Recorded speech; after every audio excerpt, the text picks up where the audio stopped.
तो गाइस आज हम देख रहे हैं हॉरर स्टोरी बाय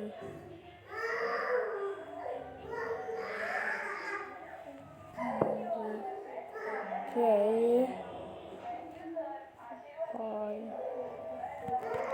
कौन सी हॉरर स्टोरी है ये देखते हैं। अच्छी ये कार्टून और हॉरर स्टोरी कौन दिखेगा। वेट देखते हैं यार के आवाज़ साउंड कम कर लेते हैं।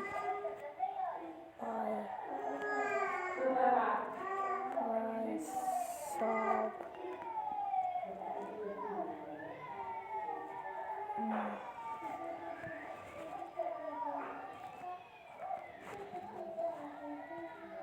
Lovers flat. ये घटना दिल्ली में पढ़ने वाले अभिनव के साथ 2012 में घटी थी, जब वो 21 साल का था। अभिनव का दिल्ली यूनिवर्सिटी के हिंदू कॉलेज में एडमिशन हुआ था। दिल्ली आने के बाद कुछ दिन उसने अपने करीबी दोस्त राजीव के पीजी में गुजारे थे। राजीव अपने कॉलेज के दोस्तों के साथ रहता था। बहुत सारे लोग घर में होने की वजह से अभिनव को वहां पढ़ाई करने के लिए शांति नहीं मिलती थी, तो उसने अपने कैंपस के पास ही दिल्ली के विजयनगर में एक फ्लैट ले लिया था।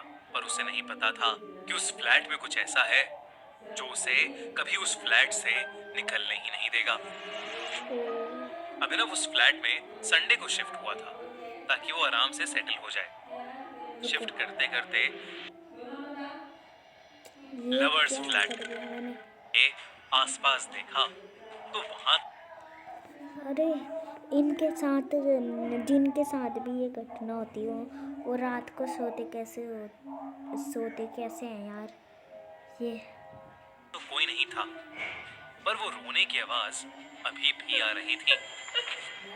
अभिनव ने कमरे से बाहर निकलने की कोशिश की तो उसके कमरे का दरवाजा जाम हो चुका था। मेरे को तो वो रोने की आवाज ऐसी चीजों सारी से बहुत डर रात लगता है। अभिनव को सताती रही, लेकिन जैसे ही सुबह हुई वो आवाज बंद हो गई।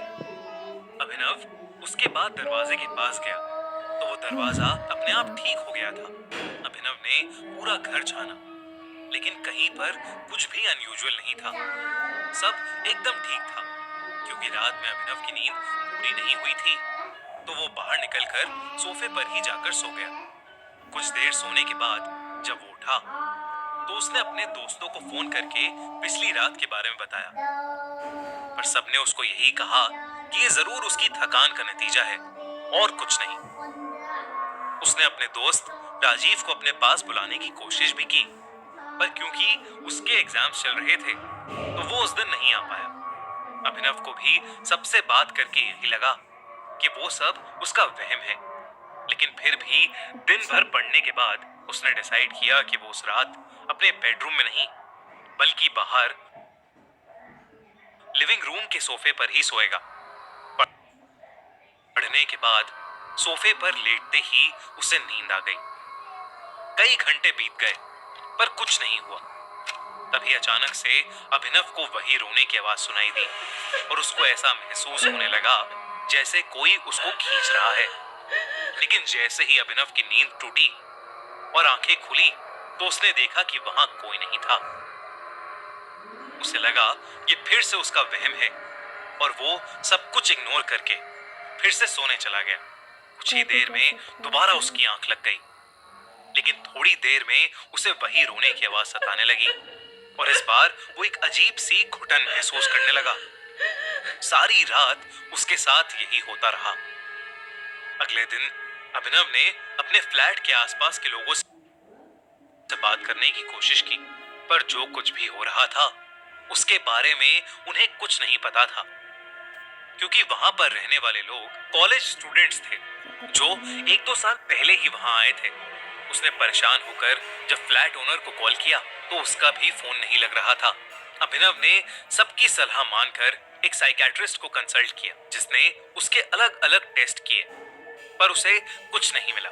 उस साइकियाट्रिस्ट ने अभिनव को समझाया कि कभी कभार भारी थकान और स्ट्रेस से ये सब हो जाता है और उसे कुछ स्लीपिंग पिल्स दे दी।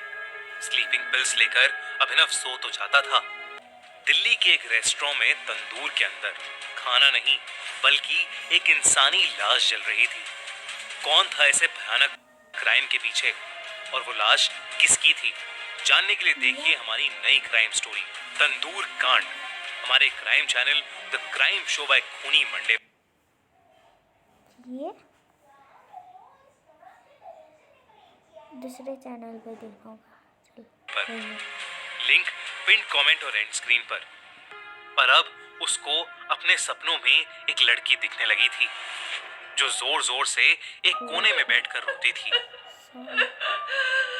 असली में और जो सपने में आवाज सुनाई अभिनव के है, लाख रोकने के बाद भी एक बिल्डिंग के टेरेस से छलांग लगा लेती थी। ऐसे सपनों से अभिनव की तबीयत दिन ब दिन बिगड़ती ही जा रही थी। उसके दोस्त भी बीच में उसके साथ रहने आए पर उन्हें कुछ महसूस नहीं होता था, जबकि अभिनव को वही सपने हर रात आते थे। एक दिन अभिनव कॉलेज से आया और जोर जोर से रोने लगा क्योंकि वो सारे इंटरनल्स में फेल हो गया था और उसके एग्जाम्स पास ही थे। अभिनव को यह डर था कि जो कुछ भी उसके साथ हो रहा था उसकी वजह से वो एग्जाम्स के लिए भी कंसंट्रेट नहीं कर पा रहा था। उस दिन वो घबराहट के मारे गिर पड़ा और जमीन पर ही सो गया। जब वो अगली सुबह उठा तो उसको विश्वास ही नहीं हुआ उसके साथ पूरी रात कुछ नहीं हुआ, बल्कि जब तक अभिनव के एग्जाम्स चले तब तक उसको ना ही कोई आवाज आई, ना ही वो सपना और ना ही वो दम घुटने का एहसास। और इसी वजह से अभिनव एग्जाम्स में बहुत अच्छा स्कोर कर पाया। अभिनव ने ये सब सेलिब्रेट करने के लिए अच्छा खाना मंगवाया, बेड पर लेटे लेटे लैपटॉप पर एक फिल्म चलाई और खाना खाते खाते सो गया। लेकिन उस रात फिर से उसे वही रोने की आवाज वापस आई और जब अभिनव ने ध्यान से सुना तो इस बार आवाज रोने की नहीं हंसने की। बल्कि हंसने की थी और उसको ऐसा महसूस हो रहा था जैसे किसी ने उसको कसकर पकड़ा हुआ है। उसने डर के मारे आंखें खोली तो उसने देखा कि उसकी छाती पर एक लड़की का हाथ था जिसका शरीर सड़ा हुआ था और वो उसके बगल में लेटकर उसको जोर से पकड़े हुई थी और मुस्कुरा रही थी। और वो लड़की और कोई नहीं बल्कि वही लड़की थी जो उसके सपने में हर रात आती थी और एक बिल्डिंग के टेरेस से छलांग लगाती थी। अभिनव ने खुद को वहां से निकालने की कोशिश की पर उसके लाख दम लगाने पर भी वो हाथ उसके ऊपर से नहीं हिल रहा था। घबराहट में अभिनव की आवाज भी नहीं निकल रही थी। अभिनव ने अपना सारा दम लगाया और वो किसी तरह उस बेड से उठा। वो घर से बाहर जाने के लिए भागा पर घर का मेन डोर खुल ही नहीं रहा था। तभी वो हंसी की आवाज रोने की आवाज में बदल गई। वो लड़की अभिनव के पीछे पीछे जब कमरे से बाहर आई तो अभिनव जैसे तैसे करके डाइनिंग टेबल के नीचे छुप गया। उसने जल्दी से अपने दोस्त राजीव को फोन किया। उसने राजीव को पूरी बात बताई और उसे फौरन उसके फ्लैट आने को कहा। अभिनव भगवान का नाम लेते हुए बस यही प्रार्थना कर रहा था कि वो किसी तरह बच जाए, लेकिन तभी वो लड़की डाइनिंग टेबल से उल्टी लटकी हुई अभिनव की आंखों के सामने आ गई। उसे देखकर अभिनव कांप उठा। उसका चेहरा भयानक लग रहा था, बाल बिखरे हुए थे और आंखें एकदम नीली पड़ी थी। उस लड़की के कान में वही नहीं। झुमके थे जो नहीं। अभिनव को फ्लैट की सफाई करते समय नहीं। मिले थे। जब राजीव अभिनव के फ्लैट पहुंचा तो उसने देखा कि अभिनव लिविंग रूम में नीचे गिरा पड़ा था और वो बुरी तरह जख्मी था। राजीव तुरंत अभिनव को हॉस्पिटल ले गया। अभिनव को बहुत चोट लगी थी, लेकिन जब उसे होश आया तो अभिनव ने राजीव को बताया कि उस लड़की की आत्मा अभिनव को प्यार करने लगी है और वो उसका पीछा कभी नहीं छोड़ेगी। अभिनव हॉस्पिटल में धीरे धीरे रिकवर हो रहा था, लेकिन एक रात खबर आई कि अभिनव ने हॉस्पिटल बिल्डिंग के टेरेस से कूदकर अपनी जान दे दी है और लाश के साथ 2 झुमके भी पाए गए हैं।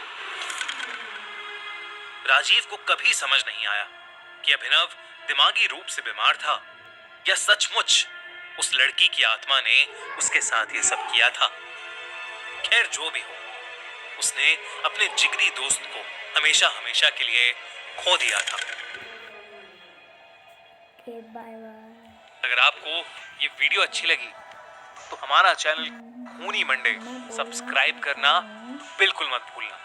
पंडिता किसी लगी लाइक कर दे, शेयर करना और सब्सक्राइब भी करना। Okay bye bye.